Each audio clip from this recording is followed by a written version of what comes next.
দর্শক, তেলের দাম বৃদ্ধি পরবর্তী অবস্থা জানাতে কুমিল্লা থেকে যুক্ত হচ্ছেন সহকর্মী এনামুল হক। এনামুল, তেলের দাম বাড়ায় পাম্পগুলোতে এর প্রভাব কেমন দেখতে পাচ্ছেন এবং গ্রাহকরা এই বিষয়ে কি বলছেন?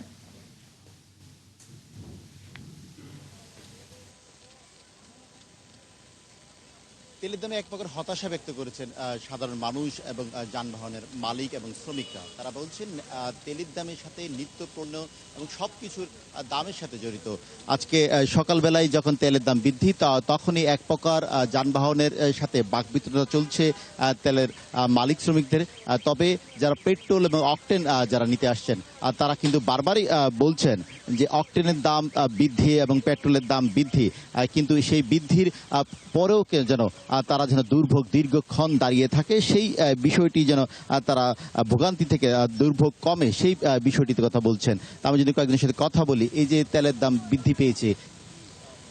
আসলে ধন্যবাদ আপনাকে। আমরা অনেক দিন ধরে এই তেলের দুর্ভোগ পাচ্ছি, বিশেষ করে সরকার আবার তেলের দাম বাড়িয়েছে।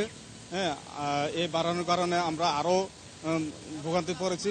আমি অনুরোধ থাকবো সরকার যাতে তেলের দামটা আরও যদি কমায়।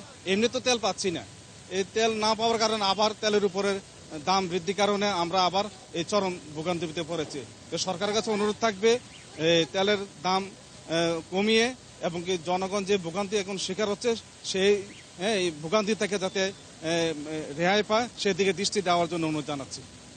আসলে মূলত হচ্ছে কুমিল্লার 81টি পেট্রোল পাম্পের চিত্রই কিন্তু এমন, কোথাও কোথাও ডিজেলের জন্য দীর্ঘ লাইন এবং সেই সাথে দেখা যায় উপজেলাগুলোতে মোটরসাইকেলের দীর্ঘ লাইন। আর তারা চায় দাম বৃদ্ধি পেয়েছে, কিন্তু ভোগান্তির এই অবসান ঘটবে কবে? এই ভোগান্তি থেকে তারা খুব দ্রুত সরকার যেন কার্যকর ব্যবস্থা নেয়, সেই কথাটির কথা কিন্তু বলছেন।